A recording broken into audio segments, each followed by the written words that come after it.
नमस्कार दोस्तों, स्वागत है आप सभी का आपके अपने यूट्यूब चैनल साइंस बाय विशेष फीवरे पे। दोस्तों आज बात करेंगे बायो के प्रश्न पत्र की योजना 2024-25 यानी मॉडल पेपर 2024-25 बात करेंगे बायो की। किसकी? बायो यानी जीव विज्ञान। यही 3 घंटे 15 मिनट का पेपर होगा, 56 नंबर का कुल पेपर होगा।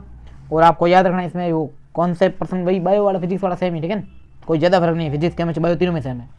बहुविकल्पात्मक प्रश्न होंगे 18, इनके नंबर होंगे 9 यानी आधे नंबर के 18 प्रश्न होंगे। रिक्त स्थान वाला प्रश्न होंगे 10, इनके प्रश्न होंगे मतलब नंबर होंगे 5, ठीक है, क्योंकि एक प्रश्न आधे नंबर का है। अति लघुत्तरात्मक प्रश्न 10 होंगे, एक एक नंबर के 10 नंबर हो जाएंगे इनके। लघुत्तरात्मक प्रश्न होंगे 10, 1.5 नंबर के प्रश्न है प्रत्येक, तो 10 गुणा 1.5 हो जाएगा 15 नंबर, ठीक है। और दीर्घोत्तरात्मक प्रश्न 3 होंगे, 3 नंबर के 9 नंबर बढ़ेंगे इनके। और निबंधात्मक प्रश्न होंगे 2, 4 नंबर के 8 नंबर बढ़ेंगे इनके। टोटल 56 नंबर होंगे और 53 लगभग प्रश्न बन जाएंगे, ठीक है। तो ये आपके पैटर्न रहेगा वार्षिक का। अब वार्षिक में भी इससे काफ़ी सारे प्रश्न आ सकते हैं, इसलिए वीडियो आप ढंग से पूरा एंड तक देखें, क्योंकि केमिस्ट्री और फिजिक्स में तो काफ़ी प्रश्न आए थे सेम टू सेम, तो इसमें से बायो में भी हेल्प हो सकती है ना। तो आप एंड तक देखें। बाकी वार्षिक में इस प्रकार का पेपर जरूर रहेगा, ध्यान रखना। और वार्षिक का जो पैटर्न है वो यही रहेगा। और इसमें जो भी आपको टॉपिक मिले प्रश्न वगैरह, उनको ढंग से टिक करके उसके आसपास के सारे टॉपिक बढ़िया कर लेंगे। इसी प्रकार के प्रश्न आपको पेपर में भी मिलेंगे और 4-5 तो कम से कम सेम भी मिलेंगे, ठीक है। तो पहला जो चैप्टर है वो नंबर देख लेते हैं ना, बाम सॉल्व करेंगे इसको। तो पहला पुष्पी पापों में लैंगिक जनन, ये 5 नंबर का चैप्टर है। दूसरा चैप्टर है मानव जनन, 4 नंबर का। जनन स्वास्थ्य 2 नंबर का है। वंशागति और विविधता के सिद्धांत 5 नंबर का है। वंशागति का आणविक आधार बड़ा चैप्टर 6 नंबर का है। विकास वाला चैप्टर 3 नंबर का है। और मानव स्वास्थ्य और रोग जो है वो 6 नंबर का चैप्टर है। ये दोनों बड़े बड़े चैप्टर है, वंशागति का आणविक आधार और ये मानव स्वास्थ्य। अगला मानव कल्याण में सूक्ष्म जीव, छोटा सा चैप्टर है, 5 नंबर का चैप्टर है भाई, ठीक है। नेक्स्ट है जैव प्रौद्योगिकी सिद्धांत और प्रक्रम और ये जैव प्रौद्योगिकी इसके उपयोग, ये दोनों 4 नंबर का चैप्टर है। जीव और समस्या 4 नंबर का है। पारितंत्र छोटा चैप्टर 5 नंबर का है। तो ये दोनों चैप्टर भी बढ़िया पढ़ ले। मानव कल्याण में सूक्ष्म जीव और पारितंत्र बहुत सिंपल चैप्टर 5 नंबर के। और जैव विविधता और संरक्षण ये 3 नंबर का चैप्टर, 56 नंबर बनेंगे टोटल, ठीक है। अब अपन पेपर की ओर चलते हैं। ये योजना आप देख लेना, ये मॉडल पेपर की, ठीक है। नेक्स्ट अपन जो शुरुआत से देखते हैं पहले प्रश्न से, ठीक है। सबसे पहले जो प्रश्न दे रखे हैं वो है अति लघुत्तरात्मक प्रश्न। उसमें अपन बात करते हैं बहुविकल्पात्मक प्रश्न पहले। उसमें पहला प्रश्न, ठीक है, कि पराग कणों का जो भंडारण है वो किया जाता है। तो पराग कणों का स्टोरेज किस में किया जाता है, तो उसकी बात करेंगे। थोड़ा जूम कर लेते हैं, ठीक है। तो पराग कणों का जो स्टोर है वो द्रव नाइट्रोजन में किया जाता है। और आपको इस प्रक्रिया का नाम याद रखना है, इसको बोलते हैं क्रायो प्रिजर्वेशन। क्या बोलते हैं? क्रायो प्रिजर्वेशन, याद रखना, क्रायो प्रिजर्वेशन। या इसको एक और नाम देते हैं हिम संरक्षण। क्या बोलते हैं? हिम संरक्षण, याद रखना। क्रायो प्रिजर्वेशन या हिम संरक्षण कहता है पराग कणों को द्रव नाइट्रोजन में, कौन सी नाइट्रोजन में? द्रव नाइट्रोजन में -196 डिग्री सेंटीग्रेड, कितना? -196 डिग्री सेंटीग्रेड ताप पर संरक्षित किया जाता है। इस प्रक्रिया का नाम है क्रायो प्रिजर्वेशन। पेपर में जरूर आती है क्रायो प्रिजर्वेशन क्या है, तो याद रखना, पराग कणों को द्रव नाइट्रोजन में -196 डिग्री सेंटीग्रेड ताप पर संरक्षित करके रखने की प्रक्रिया क्रायो प्रिजर्वेशन या हिम संरक्षण कहलाती है।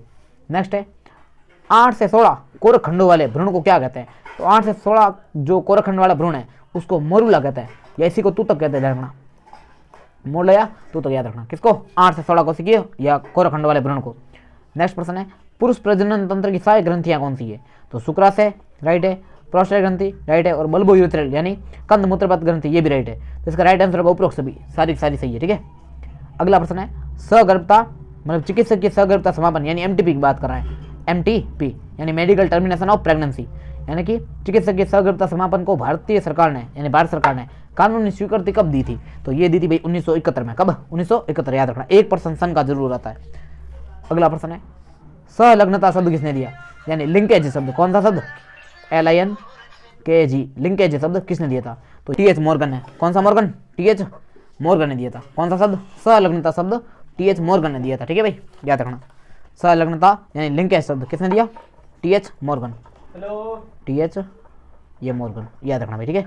सिंपल प्रश्न आता रहता है। नेक्स्ट देखते हैं। नेक्स्ट प्रश्न दे रखा है थैलेसीमिया। कौन सा सीमिया?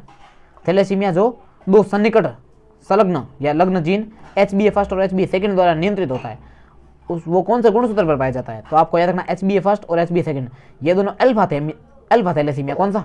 अल्फा थैलेसीमिया, याद रखना भाई, अल्फा थैलेसीमिया। थैलेसीमिया 2 प्रकार का होता है, एक होता है अल्फा, एक होता है बीटा। तो अल्फा थैलेसीमिया जो है वो गुणसूत्र 16 के कारण होता है, और बीटा वाला जो है वो 11 के कारण होता है। तो इसका राइट आंसर तो 16 है, याद रखना, ठीक है। 16 गुणसूत्र के कारण होता है, 16 गुणसूत्र पर HbA1 और HbA2 जीन पाए जाते हैं जो कि अल्फा थैलेसीमिया को जन्म देते हैं, ठीक है। नेक्स्ट अपन बात करते हैं वाई गुणसूत्र में जीन्स की संख्या कितनी है? तो वाई गुणसूत्र में सबसे कम जीन होते हैं और वो होते हैं 231, याद रखना भाई, कितने? 231, 231। डिस्ट्रोफिन पहला गुणसूत्र सबसे बड़ा, उसमें जीन सबसे ज्यादा होता है, 2968 जीन होता है लगभग, ठीक है। नेक्स्ट अपन बात करें ये एमआरएनए का पूर्ववर्ती जो आरएनए पॉलीमरेज सेकंड द्वारा अनुलेखित होता है। तो अगर आपने यूकैरियोटिक में अनुलेखन पढ़ा है ढंग से, तो उसमें आपने पढ़ा होगा 3 प्रकार का आरएनए होता है। ये आरएनए पॉलीमरेज, आरएनए पी का मतलब समझना पॉलीमरेज है, तो आरएनए ये पॉलीमरेज, आरएनए पॉलीमरेज ये एक एंजाइम है। ये होते हैं 3 प्रकार के आरएनए पॉलीमरेज, फर्स्ट, सेकंड और थर्ड। ये तीनों अलग अलग प्रकार के बनाते हैं आरएनए, ठीक है भाई। ये बनाता है, रमत याद रखनी ट्रिक, RMT, ये बनाता आरएनए, कौन सा? आरएनए पॉलीमरेज फर्स्ट क्या बनाएगा? आरएनए, ठीक है। उसके बाद है MM मतलब mRNA, mRNA, और T का मतलब tRNA। तो याद रखना आरएनए पॉलीमरेज जो सेकंड है वो आरएनए तो बनाता, मतलब सॉरी mRNA बनाता आरएनए पॉलीमरेज सेकंड, लेकिन वो डायरेक्ट नहीं बनाता है। इससे पहले एक छोटा सा बीच में बनता मध्यवर्ती, उसका नाम मैं बताता हूँ, उसका नाम है HNRNA। क्या RNA? H यानी हेटेरोन्यूक्लियर, ठीक है। H मतलब हेटेरोन्यूक्लियर RNA, ये बनता पहले। उसके बाद में क्या बनता? mRNA। तो आरएनए पॉलीमरेज सेकंड पहले क्या बनाता? HNRNA, उसके बाद में क्या बनता? mRNA। HN को विषमांगी केंद्र की आरएनए, हेटेरोजेनस न्यूक्लियर आरएनए से बोलते हैं, विषमांगी केंद्र की आरएनए बोलते हैं HNRNA, ये इसका राइट आंसर होगा, ठीक है। कौन सा आरएनए? HNRNA, ठीक है। नेक्स्ट बात करते हैं कि होमो एबिलिस की दिमागी क्षमता कितनी थी? ये आपको विकास वाले चैप्टर में मिलेगा 650 से 800 सीसी। सीसी का मतलब है क्यूबिक सेंटीमीटर, याद रखना। क्यूबिक सीसी मतलब क्या था? Cubic centimetre. कितनी? 650 से 800। नेक्स्ट प्रश्न है एलर्जी से संबंधित है। एलर्जी की स्पेलिंग लिखो ई से आएगी, तो इसका राइट आंसर भाई IgE, याद रखना। एलर्जी ई से, तो ई से IgE। IgA very very important भाई, ध्यान रखना। IgA किसमें होगा? खीस में, या जिसको अपन कोलोस्ट्रम भी बोलते हैं। क्या बोलते हैं? कोलोस्ट्रम, यानी प्रथम स्तनीय, यानी माता की स्तन ग्रंथियों से निकलने वाला प्रथम जो दूध होता है उसको अपन कोलोस्ट्रम या खीस बोलते हैं। और उसमें कौन सी प्रतिजैविक पाई जाती है? सॉरी, एंटीबॉडी, प्रतिरक्षी, IgA पाई जाती है। इसका राइट आंसर क्या है इस प्रश्न का? IgE, ठीक है। एलर्जी IgA, ये इसका राइट आंसर, इसको मत समझना भाई, ये तो इसमें खीस में होगा, ठीक है, पूछे तो। नेक्स्ट बात करते हैं मलेरिया रोग का रोग कारक कौन सा है? 2 होते भाई, एक होता रोग कारक, एक होता रोग वाहक, ठीक है। ये प्रश्न तो बहुत सिंपल बन गया। अगर इसको भारी बनाना होता है तो यहाँ पे एक ऑप्शन लिखते हैं मादा एनोफिलीज मच्छर, तो 90% उसी को करता है, वो खोटा भी ध्यान रखना। मलेरिया एक रोग है, कौन सा रिया? मैं इधर लिख देता हूँ, ये मलेरिया नहीं, ठीक है, मलेरिया है, कोई सोचे मिलेरिया ना, मलेरिया। अब इस मलेरिया में अगर आप देखोगे तो एक होता रोग कारक, इसको ढंग से समझना भाई, रोग कारक, या इसको बोलते रोग जनक या रोग कारक का मतलब है रोग को जन्म देने वाले। ये होता भाई प्लाज्मोडियम, कौन सा डियम? प्लाज्मोडियम, याद रखना। और एक होता है रोग वाहक, क्या होता है? रोग वाहक का मतलब है रोग को एक जगह से दूसरी जगह लेकर जाने वाला रोग। ये जो रोग जनक है ना, इसको एक जगह से दूसरी जगह लेकर कौन जाता है उसको बोलते हैं रोग वाहक। ये होती मादा एनोफिलीज मच्छर, तो डाउट क्लियर हो जाना चाहिए। मादा एनोफिलीज मच्छर क्या होता है भाई? रोग वाहक होता है। मादा कौन सी मच्छर? एनोफिलीज। वैसे मादा कह दिया, बात समझ जाना आप, ठीक है। रोग वाहक की होगी ये मादा एनोफिलीज मच्छर, ओके। अगर आगे और बात करें, ये प्लाज्मोडियम की भाई 4 प्रजातियां, ध्यान रखना। और उसमें सबसे दर्दनाक मलेरिया या दुर्दम मलेरिया जो है वो खतरनाक कौन उत्पन्न करता है? तो उसका नाम आपको याद रखना है फैल्सीफेरम। कौन सा फेरम? फैल्सीफेरम, ये रट के जाना भाई, प्लाज्मोडियम फैल्सीफेरम। सबसे दर्दनाक या खतरनाक मलेरिया कौन उत्पन्न करता है? Plasmodium falciparum. यह आपके पेपर में आ सकता है भाई, इतना आपको मलेरिया के बारे में याद रखना एक्स्ट्रा में। नेक्स्ट प्रश्न, निम्नलिखित में से किस एंजाइम का प्रयोग रक्त वाहिनियों से थक्के को हटाने में किया जाता है? तो रक्त वाहिनियों से जो थक्का हटाता है वो आपका हटाता है कौन सा? 4 ऑप्शन है, पहला बैक्टीनेज, दूसरा प्रोटीएज, तीसरा लाइपेज। तो इसका राइट आंसर होगा स्ट्रेप्टोकाइनेज, वेरी वेरी इंपॉर्टेंट। कौन सा? स्ट्रेप्टोकाइनेज। ये अलग होता है स्ट्रेप्टोकोकस से, किससे? स्ट्रेप्टोकोकस से प्राप्त होता है, नाम है स्ट्रेप्टोकाइनेज। काम क्या है? रक्त वाहिनियों से थक्के को हटाना। ये भी पूछ सकते हैं किससे अलग होता है? स्ट्रेप्टोकोकस से मिलता है। 2 ये दे रखे हैं, एक है पैक्टिनेजेज और है प्रोटीएजेज। याद रखना इन दोनों का उपयोग फलों के रस को साफ करने में किया जाता है। साफ करने का प्रश्न ये लिख देना, किसको? फलों के रस को, या बोतलों में जो रस वगैरह भरते हैं फलों का, उसको साफ कौन करता है? पैक्टिनेज और प्रोटीएजेज। तो फलों के रस को साफ करने में, और ये अपमार्जक के रूप में लिपिड को साफ करने में, यानी तेलीय पदार्थों से तेल वगैरह लिपिड पदार्थों को हटाने में, कपड़े धोने में कह सकते हैं ना। अगला अपमार्जक, इसका प्रश्न आ सकता है। नेक्स्ट प्रश्न अपना ये है, कौन सा श्वसनीय संक्रमण उत्पन्न करता है? तो श्वसनीय संक्रमण जो है वो एडिनो वायरस उत्पन्न करता है। कौन सा वायरस? एडिनो वायरस, सीधा याद रखना है। एडिनो वायरस श्वसन संक्रमण उत्पन्न करता है, श्वसनीय संक्रमण। नेक्स्ट, बैसिलस thuringiensis को शॉर्ट में BT बोलते हैं भाई, क्या बोलते हैं? BT, कीट प्रतिरोधी पादप वगैरह बनाने में इसका खूब उपयोग होता है बीटी का। नेक्स्ट अपन बात करते हैं, और ट्राइकोडर्मा याद रखना, ट्राइकोडर्मा एक कवक है भाई, ठीक है ना। और इस ट्राइकोडर्मा से एक ट्राइकोडर्मा पॉलीस्पोरम से साइक्लोस्पोरिन ए अलग होता है, जो कि अंग प्रत्यारोपण के समय काम आता है, ध्यान रखना। नेक्स्ट प्रश्न है, डीएनए को निश्चित स्थलों से काटने वाला एंजाइम कौन सा? वेरी वेरी इंपॉर्टेंट, बढ़िया प्रश्न भाई। इसका राइट आंसर होगा प्रतिबंधन एंडोन्यूक्लियेज एंजाइम, यानी प्रतिबंधन एंडोन्यूक्लियेज यानी कि रेस्ट्रिक्शन एंडोन्यूक्लियेज एंजाइम याद रखना। कौन सा? डीएनए को निश्चित स्थानों से काटेगा। वैसे ये प्रश्न सिंपल बना दिया, यहाँ पर 2-3 ऑप्शन होते हैं, टोपोआइसोमरेज, हेलिकेज, तो प्रश्न टफ होता, क्योंकि हेलिकेज क्या करता है भाई? बंध को काटता है, हाइड्रोजन बंधों को। टोपोआइसोमरेज कुंडलन को खोलता है डीएनए के। काइटिनेज क्या काम करेगा? तो काइटिन को तोड़ेगा, यानी कवकों की कोशिका भित्ति को तोड़ता है। लाइसोजाइम जीवाणु की कोशिका भित्ति को तोड़ता है, और सेलुलोज सेलुलोज का पाचन करता है, ठीक है। नेक्स्ट प्रश्न, bacillus thuringiensis, very very important. कौन सा? बेसिलस थुरिंजिएंसिस द्वारा निर्मित प्रोटीन कीटों को मारने में सक्षम है, यानी ये जो बीटी है, बीटी मतलब बेसिलस थुरिंजिएंसिस, ये इसमें जो प्रोटीन प्राप्त होती है वो कौन कौन से कीटों को मार सकती है, यानी कीटों के कौन से प्रकार को खत्म करती है? तो पहला है लेपिडोप्टेरॉन, दूसरा कोलियोप्टेरॉन, तीसरा डिप्टेरॉन, चौथा सभी। तो सभी के सभी राइट आंसर है। लेपिडोप्टेरॉन भी है, कोलियोप्टेरॉन भी है और डिप्टेरॉन भी है, यानी तीनों प्रकार के कीटों को कौन खत्म कर सकता है? BT gene. कौन सा जीन? बीटी प्रोटीन कह सकता है। बेसिलस थुरिंजिएंसिस में प्रोटीन होती है, उसका नाम है। नेक्स्ट अपन बात करते हैं अगला प्रश्न की। अगला प्रश्न है लिवर फ्लूक। कौन सा फ्लूक? फेसियोला लिवर फ्लूक जिसे कहते हैं। अपना जीवन चक्र किस में पूर्ण करता है? तो ये मछली और घोंगे में भी, ध्यान रखना, मछली और घोंगा। नेक्स्ट प्रश्न है, किसी खाद्य श्रृंखला में निम्नलिखित में से सर्वाधिक संख्या किसकी होती है? तो सर्वाधिक होता है अपघटक। जीवाणु बहुत झिनझिने छोटे छोटे, तो कम जगह में बहुत सारे पाए जाते हैं, तो किसी भी खाद्य श्रृंखला में सबसे अधिक कौन होता है? अपघटक। कौन सा घटक? अपघटक, इसको बोलते हैं डीकंपोजर। नेक्स्ट प्रश्न, संसार में यानी इस पृथ्वी पर संसार में कुल कितने जैव विविधता हॉट स्पॉट? ओ वेरी गुड, हॉट स्पॉट। कौन सा स्पॉट? Hot spot. इस हॉट स्पॉट का मोबाइल वाले हॉट स्पॉट से कोई लेना देना नहीं है।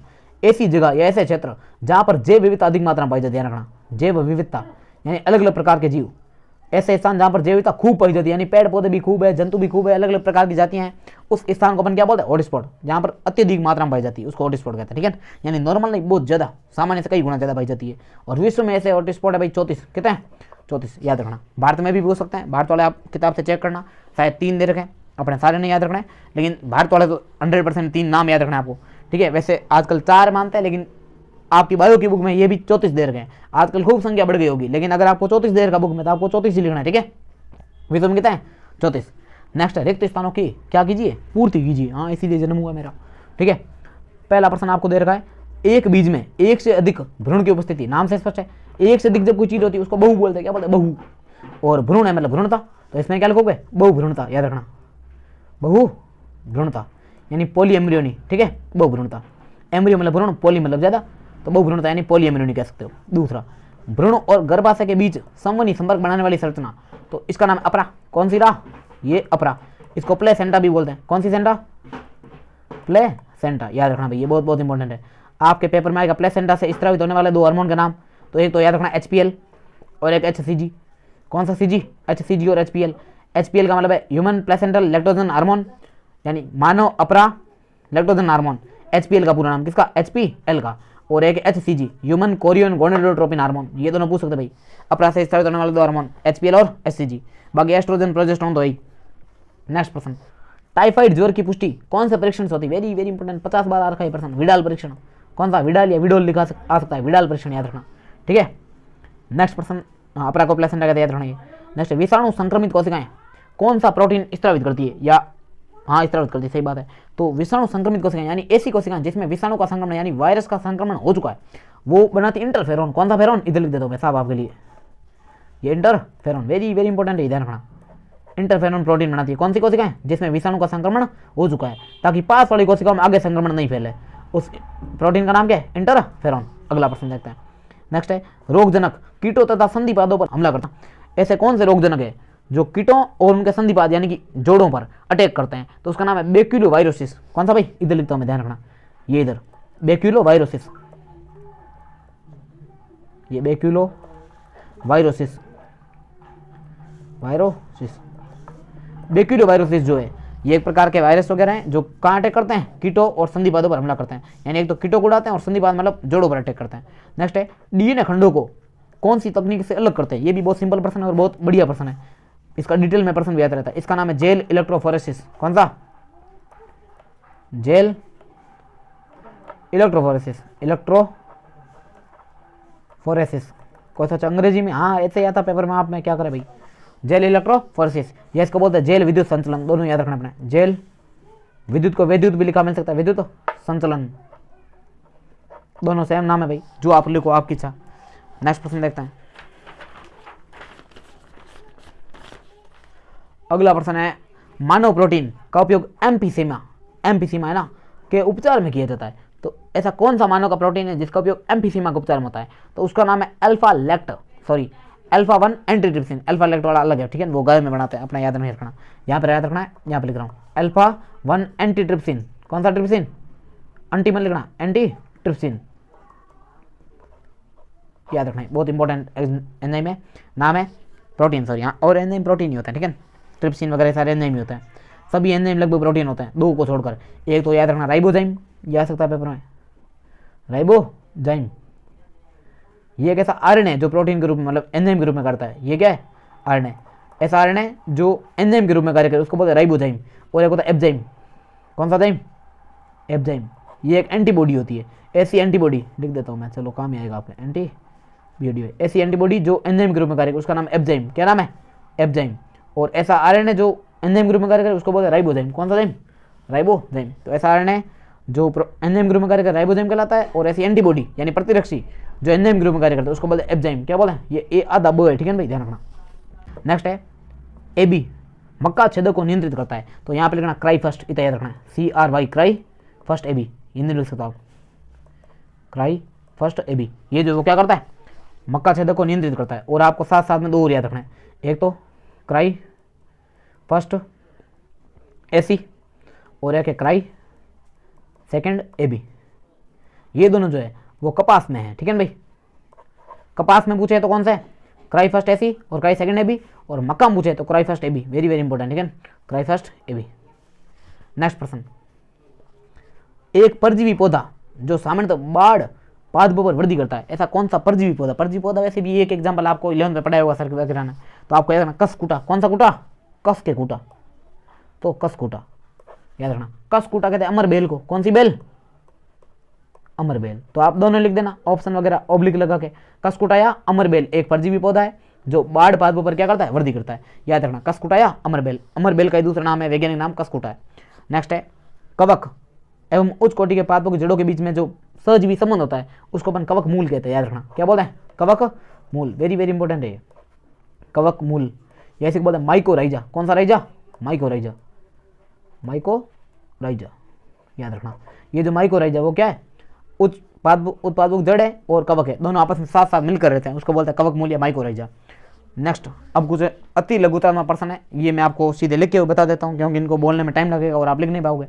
तो पहला प्रश्न है प्रसूति किसे कहते हैं, दूसरा है खीस या कोलोस्ट्रम किसे कहते हैं, तीसरा परीक्षार्थ संकरण यानी टेस्ट क्रॉस किसे कहते हैं, अगला आनुवंशिकता का मूल सिद्धांत क्या है, समझाता क्या होती है, किसी कवक या किस कवक के द्वारा स्टेटिन का व्यापारिक रूप से उत्पादन किया जाता है, और किन गैसों के द्वारा बायोगैस बनती है, ये सारे प्रश्न बोल रहा हूँ, बाद में उत्तर बताऊंगा इसका, ठीक है।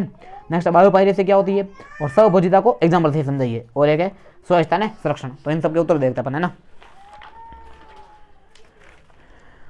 एक सेकंड है, चलो यहाँ से शुरू करते हैं, ज़्यादा ही जूम हो गया क्या, एक मिनट को है, ये लो अब ठीक है। सबसे पहला जो प्रश्न है वो है प्रसूति, ठीक है, अति लघुतम प्रश्न में बात करते हैं। प्रसूति किसे कहते हैं, तो प्रतिकूल परिस्थितियों में या बीज जब परिपक्व होता है तो उस समय इसमें जल की मात्रा यानी जल जो भी है बीज में से वो पूरा सूख जाएगा, यानी बीज की इसमें जल की मात्रा घटने लगती है और बीज पूरा धीरे धीरे सूख जाता है। इस समय सभी इसमें उपापचय क्रियाएं यानी बीज में सारी क्रियाएं बंद हो जाती है, पूरा बीज पैक हो जाता है और धीमे धीमे मतलब धीमे हो जाती है। ये इसमें वापस पढ़ लो तो मैं क्या लिखा है, बीजों का परिपक्व होता समय इसमें जल की मात्रा घटने लगती है और बीज सूखने लगते हैं तथा इसमें या इनमें सभी उपापचय क्रियाएं धीमे हो जाती है और अंत में बीज निष्क्रिय हो जाता है। यानी सिंपल भाषा में बोले तो वह अवस्था जिसमें एक बीज निष्क्रिय हो जाता है उस अवस्था को अपन बोलते हैं प्रसुप्ति अवस्था या प्रसुप्त अवस्था बोलते हैं, ठीक है, डोरमेंसी बोलते हैं। और जब वापस सही कंडीशन आती है यानी अनुकूल परिस्थिति आती है तो फिर ये बीज सक्रिय होकर अंकुरित हो जाता है, यानी वापस अपना जो उपापचय क्रिया वो चालू कर लेता है। तो जिसमें उपापचय क्रियाएं बंद हो जाए और बीज निष्क्रिय हो जाए उस घटना को क्या बोलते हैं, बीजों की प्रसुप्ति कहते हैं।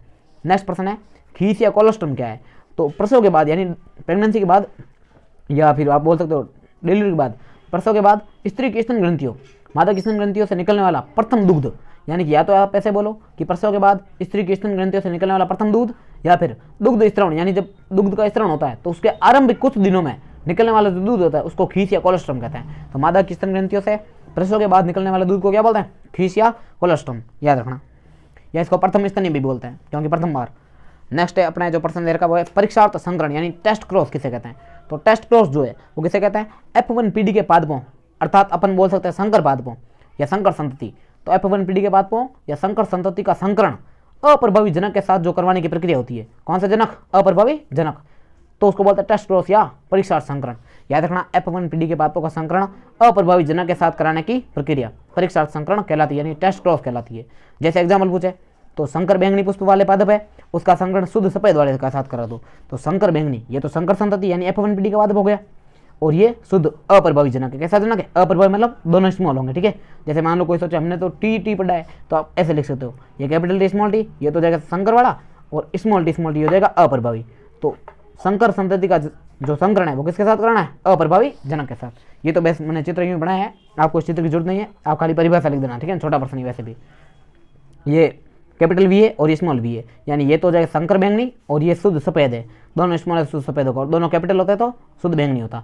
इसके संकरण से ये शंकर बैंगनी पुष्प 2 बनेंगे और 2 वापिस पौधे ऐसे बनेंगे जो कि शुद्ध सफेद है, यानी कि इसमें 1:1 रेशियो रहेगा, ठीक है। याद रखना एक संकर संकरण का रेशियो जो होता है यानी अनुपात है किसमें? परीक्षार्थ यानी टेस्ट क्रॉस में कितना होता है? 1:1। इसको बोलते हैं लक्षण प्रारूप यानी कि फिनोटाइप। नेक्स्ट जो प्रश्न है वो है आनुवांशिकता का मूल सिद्धांत, ठीक है, जिसको अपन बोलते हैं सेंट्रल डोग्मा, ठीक है। आनुवांशिकता का मूल सिद्धांत या इसको केंद्रीय सिद्धांत भी कहते हैं। ये सिद्धांत दिया किसने था? तो ये दिया था FHC क्रिक द्वारा। किसके द्वारा? क्रिक द्वारा दिया गया। डीएनए में उपस्थित जो आनुवांशिक सूचना है, डीएनए में उपस्थित आनुवांशिक लिखा, ठीक है भाई, आउ नहीं है। डीएनए में उपस्थित आनुवांशिक सूचनाओं का स्थानांतरण एक दिशीय होता है यानी एक निश्चित दिशा में होता है। डीएनए में उपस्थित आनुवांशिक सूचनाओं का स्थानांतरण एक दिशा में होता है, निश्चित दिशा में। इसी को अपन बोलते हैं केंद्रीय सिद्धांत या मूल सिद्धांत या सेंट्रल डोग्मा बोलते हैं। ये देखो एक दिशा में कैसे होता है, तो सबसे पहले होता है डीएनए। कौन सा? डीएनए डीऑक्सीराइबोन्यूक्लिक अम्ल। ये इसके ऊपर चक्रा क्यों बनाया भाई? ये से क्यों घूम रहा है? तो इसका मतलब प्रतिकृति, यानी डीएनए खुद वापस डीएनए बनाता है तो उसको क्या बोलते हैं? प्रतिकृति यानी रेप्लिकेशन बोलते हैं। उसके बाद में डीएनए जो है वो एक प्रक्रिया होती है जिसका नाम है अनुलेखन। कौन सी लेखन? अनुलेखन, जिसको बोलते हैं ट्रांसक्रिप्शन। क्या बोलते हैं? ट्रांसक्रिप्शन। उसके द्वारा ये बनाता है एमआरएनए। डीएनए से एमआरएनए के निर्माण की प्रक्रिया क्या कहलाती है? अनुलेखन कहलाती है। अब ये जो एमआरएनए बनेगा इस एमआरएनए से प्रोटीन बनती है और इस प्रक्रिया को अनुवादन बोलते हैं या स्थानांतरण कहते हैं या रूपांतरण बोलते हैं या बोलते हैं ट्रांसलेशन। एक ही बात है सारी, अनुवादन, स्थानांतरण, रूपांतरण या ट्रांसलेशन से क्या बनेगा? प्रोटीन बनेगा। तो इसको इसमें आप देखो डीएनए में पहले क्या होगी? प्रतिकृति यानी रेप्लिकेशन।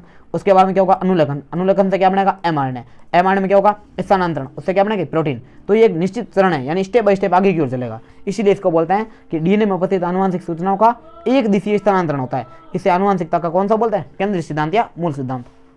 नेक्स्ट 5 है समजात अंग। कौन सा अंग? समजातता, सॉरी, समजातता को बोलते हैं होमोलॉजी। तो जंतुओं के शरीर में पाए जाने वाले वे अंग जो संरचना में और उत्पत्ति में समान होते हैं लेकिन भिन्न भिन्न कार्य करते हैं यानी काम अलग अलग करते हैं। संरचना में और उत्पत्ति में क्या होंगे? सेम होंगे लेकिन काम क्या करेंगे? अलग अलग। तो ऐसे अंगों को बोलते हैं समजात अंग। क्या बोलते हैं? समजात अंग। और इस गुण को बोलते हैं समजातता। क्या बोलते हैं? समजातता। हाँ, तो इसको एक बार वापस पढ़ लेते हैं कि जंतुओं के शरीर में पाए जाने वाले ऐसे अंग जो क्या होते हैं? संरचना में और उत्पत्ति में समान होते हैं लेकिन कार्य भिन्न भिन्न करते हैं, ऐसे अंगों को बोलते हैं समजात अंग। और ये अंग जो है वो समान पूर्वजता को दर्शाते हैं। किसको दर्शाते हैं? यानी ऐसा लगता है कि इनके पूर्वज पूरे पूरे सेम रहे होंगे। इसको अपन बोलते हैं समजाता यानी एक ही जाति के लोग टाइप, है ना। तो जंतु के शरीर में वे अंग जो संरचना उत्पत्ति में सेम हो और कार्य अलग अलग करें वो क्या कहलाता है? समजात अंग। ये भी पूछा जाता है समजात अंग किसे कहते हैं। और ये क्या करते हैं? समान पूर्वजता को दर्शाते हैं। किसको? समान पूर्वजता। इसलिए इस घटना को या गुण को अपन क्या बोलते हैं? समजातता। नेक्स्ट प्रश्न है स्टेटिन। कौन सा टिन? स्टेटिन का जो व्यापारिक स्तर पर उत्पादन है वो किसके द्वारा किया जाता है? तो आपको याद रखना मोनोस्कस परफ्यूरियस। कौन सा? मोनोस्कस परफ्यूरियस।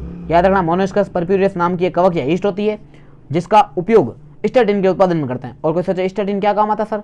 तो स्टेटिन का उपयोग जो है वह रक्त कोलेस्ट्रॉल यानी ब्लड कोलेस्ट्रॉल को कम करने में किया जाता है। रक्त में वसा या फैट को कम करने में किसका उपयोग होता है? स्टेटिन का। और ये स्टेटिन किसके द्वारा प्राप्त होती है? मोनोस्कस परफ्यूरियस। याद रखना मोनोस्कस परफ्यूरियस। नेक्स्ट है बायोगैस का निर्माण कौन सी गैसों से होता है? ये आपका प्रश्न था। तो बायोगैस का निर्माण मेथेन में मेथेन CH4 और CO2 यानी कार्बन डाइऑक्साइड, हाइड्रोजन, नाइट्रोजन और H2S मतलब हाइड्रोजन सल्फाइड, इन सब से मिलकर होता है। तो मेन तो इसमें मेथेन होती है 50 से 70%। पेपर में प्रश्न आता है बायोगैस मुख्यतः किससे बनी होती है? तो मुख्यतः किससे बनी होती है? CH4 यानी मेथेन से। याद रखना। तो बायोगैस में कौन कौन सी गैस होती है निर्माण में? मेथेन, CO2, H2, N2 और H2S।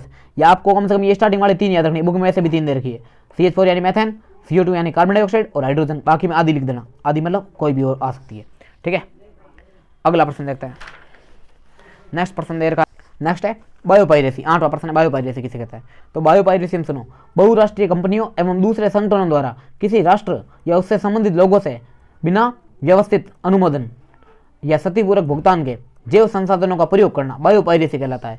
यानी कि बहुराष्ट्रीय कंपनियां हैं या फिर दूसरे संगठन वगैरह है द्वारा, मतलब ये जो बहुराष्ट्रीय कंपनियां है या कोई दूसरा संगठन है, वो क्या कर रही है, किसी राष्ट्र यानी किसी देश या उससे संबंधित लोगों से बिना व्यवस्थित अनुमोदन यानी बिना कोई परमिशन वगैरह लिए, सती या तो बिना पैसे दिए, क्षतिपूर्वक भुगतान का मतलब है बिना पैसे दिए, कोई जैव संसाधन का प्रयोग करती है, तो उसको बायोपायरेसी कहते हैं। जैसे मान लो भारत में एक नई किस्म का विकास हुआ है, कोई चावल की मान लो किस्म है, बासमती की एक नई किस्म बना दी, भारत में मान लो एक बासमती की नई किस्म बनाई चावल की, अब किस्म है भारत की, लेकिन अमेरिका की किसी कंपनी ने बिना परमिशन के उसका उपयोग कर लिया, ठीक है ना, उसकी सेल वगैरह की नई नई बनाकर, तो ये जो है इसको अपन बायोपायरेसी कहते हैं। यानी खोज किसी और ने की, काम किसी और ने किया और उस पर अधिकार कोई और जता रहा है या उसका कोई चोरी कर रहा है, उपयोग कर रहा है, तो उसको क्या बोलते हैं, बायोपायरेसी। तो फिलहाल में याद रखना, बहुराष्ट्रीय कंपनियों या दूसरे संगठनों, बहुराष्ट्रीय कंपनियों या दूसरे संगठनों द्वारा किसी राष्ट्र यानी किसी देश या उससे संबंधित लोगों, या तो पूरे देश की संपत्ति या उससे संबंधित लोगों से बिना व्यवस्थित अनुमोदन यानी बिना पूछे या सतीपूर्वक भुगतान के, बिना सतीपूर्वक भुगतान मतलब बिना पैसे दिए, किसी जैव संसाधन, किसी भी जैव संसाधन का क्या करना, प्रयोग करना, बायोपायरेसी कहलाता है।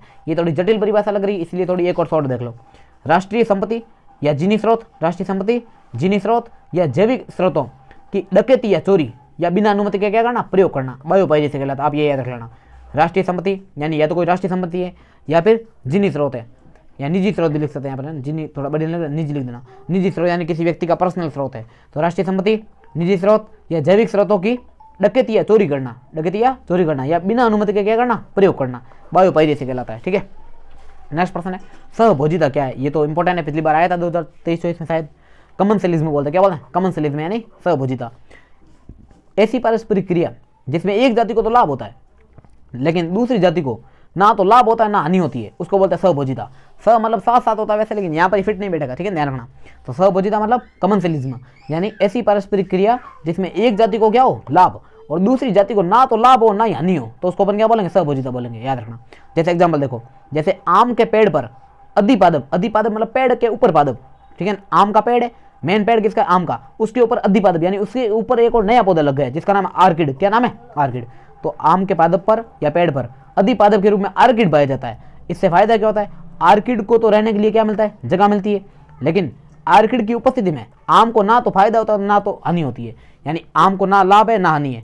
आम का पेड़ है और आम के पेड़ पर क्या लगा हुआ, आर्किड। जैसे मान लो ये आम का पेड़ है, ठीक है, इस आम के पेड़ पर यहाँ पर एक आर्किड लग गया, ये नया पादप है, ठीक है, तो ये आर्किड को तो क्या होगा, रहने की जगह मिलेगी, लेकिन आम को तो ना फायदा हुआ ना नुकसान हुआ, ठीक है, इसलिए इसको बोलते हैं सहभोजिता, याद रखना, कमनसेलिज्म। लास्ट 10वां प्रश्न जो है अति लघुतर वालों में, वो है स्वस्थानीय संरक्षण, या इसको बोलते हैं इन सीटू। कौन सा सीटू, इन सीटू कंजर्वेशन, स्वस्थानीय संरक्षण, यानी जैव विविधता या जीवों को, जैव विविधता मतलब जीव ही होता है, ठीक है, तो जैव विविधता या जीवों को उनके प्राकृतिक आवास में संरक्षित करना स्वस्थानीय संरक्षण या इन सीटू संरक्षण कहलाता है। यानी जहाँ पर वो पाए जाते हैं उसी जगह। जैसे मान लो ये जैसलमेर है, जैसलमेर में यहाँ पर गोडावण पाए जाते हैं, क्या पाए जाते हैं, गोडावण, तो जैसलमेर में यहाँ पर गोडावण पाए जाते हैं। अब एक तो प्रक्रिया ये है कि इस जैसलमेर को, मतलब सॉरी इस गोडावण को जैसलमेर से हटाकर ये मान लो यहाँ पर जयपुर है, जयपुर के किसी जू में, ठीक है, इनको संरक्षित किया जाए, तो ये जो हो जाएगा वो जाएगा बाह्य, कैसा हो जाएगा, इसको बोलते हैं बाह्य स्थान है। बाह्य स्थान है मतलब किसी जीव को उसके प्राकृतिक आवास से हटाकर किसी अन्य जगह उसको संरक्षित किया जाए, तो उसको क्या बोलेंगे, बाह्य स्थान है। तो बाह्य स्थान को बोलते हैं एक्स सीटू। कौन सा सीटू, EX, सॉरी याद रखना, यहाँ पे लिख देना EX और SITU, ex situ. Ex situ का मतलब क्या है, बाह्य स्थानीय संरक्षण, यानी जहाँ पर कोई जीव नहीं पाया जाता। जैसे मान लो गोडाउन कहाँ आ जाता है, तो सर जैसलमेर में, इस गोडाउन को यहाँ से ले गए और जयपुर के किसी संग्रहालय में रख दिया। कहाँ पर, जयपुर संग्रहालय में, क्या जू में रख दिया मान लो, तो ये जो संरक्षण है वो एक प्रकार का कैसा होगा, बाह्य स्थान है। चिड़ियाघर वगैरह कैसा होता है, बाह्य स्थान यानी एक्स सीटू। और मान लो ये गोडाउन थे कहाँ, तो अक्सर जैसलमेर में थे। अब आपने इसको जैसलमेर के अंदर ही, ये जैसलमेर, इस जैसलमेर में जो गोडाउन है इसको उसी जगह जहाँ पर वो पाया जाता है उसके चारों ओर एक बाउंड्री बना दी, ठीक है, और लोगों को बोल दिया आज के बाद ये अभ्यारण्य है। तो इसका अभ्यारण्य का नाम क्या है, तो राष्ट्रीय मरु उद्यान। कौन सा उद्यान, राष्ट्रीय मरु उद्यान। ऐसे आपने एक मान लो बाउंड्री बनाकर एक उद्यान बना दिया और बोला आज के बाद इसके अंदर हर किसी का जाना मना है और यहाँ पर गोडाउन के लिए ये संरक्षण स्थल है, यहाँ पर इनका संरक्षण किया जाएगा। तो अगर कोई जीव जहाँ पर पाया जाता है उसी जगह पर उसका संरक्षण किया जाता है, उसको बोलते हैं स्वस्थानीय संरक्षण। और वहां से जाकर किसी दूसरी जगह करे तो उसको बोलते हैं बाह्य स्थानीय संरक्षण। क्लियर हो भाई, ये थे अपने छोटे वाले प्रश्न सारे। आगे अपन देखें बड़े वाला प्रश्न, तो ये तो इतने सारे लिख के सॉल्व करना पॉसिबल नहीं है, अगली वीडियो में इनको चेक करेंगे। एक बार फिर भी प्रश्न बोल के समझ देता हूँ, इनको आप टिक करके रेड जरूर लेना है ना, काफ़ी सारे प्रश्न आपको वार्षिक में अर्धवार्षिक में सेम टू सेम मिल सकते हैं। अगला है मानव में अन्न जनन का आरेखीय, यानी पूरा आरेख चित्र वगैरह बनाना है। नेक्स्ट है उल्बेवेदन एक घातक लिंग निर्धारण प्रक्रिया है जो हमारे देश में निषेधित है, क्या ये आवश्यक है? बिल्कुल आवश्यक है, वरना इसका उपयोग दुरुपयोग जो कन्या भ्रूण हत्या वगैरह में किया जाता है, तो ये बैन होनी जरूरी है, निषेधित है तो सही है, ठीक है। नेक्स्ट अनुकूली विकिरण को उदाहरण से समझे, ये आपको विकास वाले चैप्टर में मिल जाएगा। नेक्स्ट बायोगैस संयंत्र का नामांकित चित्र, ये आपको मानव कल्याण सूक्ष्म जीव वाले लास्ट में मिलेगा, ठीक है। बायो रिएक्टर जैव प्रौद्योगिकी वाला पहला चैप्टर उसमें मिलेगा, ठीक है। हालांकि ये अपन बाद में देख लेंगे काफ़ी, आप कमेंट कर देना आपको वीडियो कैसा लग रहा है। अगर आपको वीडियो बढ़िया लग रहा हो तो उसके हिसाब से अपन नेक्स्ट वीडियो में इनको बड़े वाले प्रश्नों को भी सॉल्व कर देंगे। नेक्स्ट है आरएनए और डीएनए में कोई 3 अंतर, तो ये अपन छोटा प्रश्न यहीं पे निपटा देते हैं। एक होता है आरएनए और एक होता है डीएनए, ठीक है। पहली बात अगर करें सामान्य प्रश्न, तो आरएनए का पूरा नाम होता है राइबो न्यूक्लिक अम्ल, कौन सा? राइबोज न्यूक्लिक ठीक है, याद रखना, राइबोज न्यूक्लिक अम्ल। और बात करें डीएनए की, तो डीएनए में आगे लगाना डीऑक्सी, कौन सा ऑक्सी? डीऑक्सी राइबो न्यूक्लिक अम्ल। यहाँ पे थोड़ा लिखने में तकलीफ हो रही मेरे को, इसलिए राइटिंग अपनी ऐसी रहेगी भाई, ठीक है ना, क्योंकि यहाँ पे नीचे वो सेटअप पूरा ऐसा ही है। डीऑक्सी राइबोज न्यूक्लिक अम्ल, राइबोज न्यूक्लिक अम्ल, ठीक है। नेक्स्ट अगर बात करें इसमें नाइट्रोजनी सार्को की, तो इसमें होता है AUCG, यानी एडिनिन, यूरेसिल, साइटोसिन और ग्वानिन। और अगर बात करें डीएनए की, तो डीएनए में होता है ATCG, यानी एडिनिन, थायमिन, साइटोसिन और ग्वानिन। अगर और बात करें अंतर की, तो एक तो याद रखना ये शर्करा का अंतर हो जाएगा, और ये जो आरएनए होता है वो होता है एकल रज्जु। कैसा होता है? एकल रज्जु की, यानी इसमें एक लड़ होती है एकल रज्जु की, ठीक है ना, एकल रज्जु की, 2 आधे जो है, ठीक है भाई, इधर लिख देता हूँ मैं साफ। ये होता है द्विरज्जु की, कैसा रज्जु की? डीएनए कैसा होता है? द्विरज्जु की। आरएनए कैसा होता है? एकल रज्जु की। याद रखना ये 3 अंतर हो जाएंगे इसमें। नेक्स्ट आप संरचना वगैरह बनाकर भी बता सकते हो, वो आवर्त संरचना केमिस्ट्री में आती है वैसी। नेक्स्ट है आनुवांशिक रूपांतरित फसलों के उत्पादन के 3 लाभ लिखो, ये भी उसको जैव विविधता मतलब ये जैव प्रौद्योगिकी वाले सेकंड चैप्टर मिलेगा बायोटेक्नोलॉजी में। लैंगिक कपट क्या है, ये आपको मिल जाएगा जीव और समष्टि वाले चैप्टर में, ठीक है। नेक्स्ट है इसलिए जीवों के नाम उसी क्रम में लिखिए जिसमें एक जीव दूसरे जीव को खाता है, तथा एक ऐसी खाद्य श्रृंखला स्थापित कीजिए जिसमें कम से कम 3 चरण हो। तो आप ऐसे लिख सकते हो, हरे पादप, टिड्डा, मेंढक, सांप, बाज, इसमें हो जाएगा, ये उसी क्रम में जिस क्रम में एक दूसरे को खाते हैं। नेक्स्ट है पवित्र उपवन क्या है, तो ये आपको मिल जाएगा 15वें चैप्टर में, सबसे लास्ट वाला में। 15वां है 13वां चैप्टर सबसे लास्ट वाला, ठीक है। नई किताब के अनुसार 13वां है, पुराने वाली किताब के अनुसार 15वां चैप्टर है। इसका संरक्षण में क्या भूमिका, ये भी आप लिख सकते हो। नेक्स्ट है परागण किसे कहते हैं, परागकणों का स्त्री के स्तर की वर्तिकाग्र पर पहुंचना। और कहाँ से? परागकोश से। तो परागकोश से स्त्री के स्तर की वर्तिकाग्र पर पहुंचने की प्रक्रिया परागण कहलाती है। और परागण होता है 3 प्रकार का, कौन सा? पहला स्वपरागण, दूसरा परपरागण, तीसरा सजात पुष्पी परागण। पूरा डिटेल में लिख सकते हो, 3 नंबर का बड़ा प्रश्न भाई, ठीक है। ये अपन डिटेल में देख लेंगे बाद में, फिलहाल में खाली प्रश्न सुन लो। अगला प्रश्न है असंग जनन किसे कहते हैं, वर्तमान के संदर्भ में इसका उपयोग लिखिए, ठीक है। नेक्स्ट है किन्हीं 2 अलिंग सूत्रीय आनुवंशिक विकारों के नाम लिखिए। नेक्स्ट है वंशावली विश्लेषण और इसका उपयोगी वो लिख सकते हो आप, यानी किसी वंश का पूरा अध्ययन करना वंशावली विश्लेषण कहलाता है। नेक्स्ट है एक पारितंत्र में ऊर्जा के प्रवाह को समझाइए, तो ऊर्जा प्रवाह में आपको वही 10% रूल वाला व्यवस्था करके लिखनी है। नेक्स्ट है पारिस्थितिक तंत्र के घटकों की व्यवस्था कीजिए, तो घटक 2 होते हैं, जैविक घटक और अजैविक घटक, दोनों को आप डिटेल में लिख सकते हो। नेक्स्ट है वॉटसन और क्रिक द्वारा द्विकुंडली डीएनए मॉडल की सचित्र वर्णन कीजिए, ये भी आप डीएनए का द्विकुंडली मॉडल बना सकते हो ना वॉटसन और क्रिक द्वारा।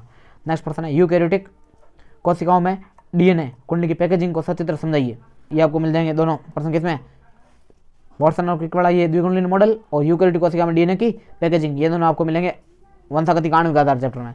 एल्कोहल और ड्रग ये आपको स्वास्थ्य मानव स्वास्थ्य और रोग में मिल जाएगा सेम, ठीक है। इसी के साथ आपका पेपर पूरा होता है, इसी के साथ आपका ये प्रश्न तो मॉडल पेपर होता है कंप्लीट। बाकी देखेंगे नेक्स्ट पार्ट में। धन्यवाद।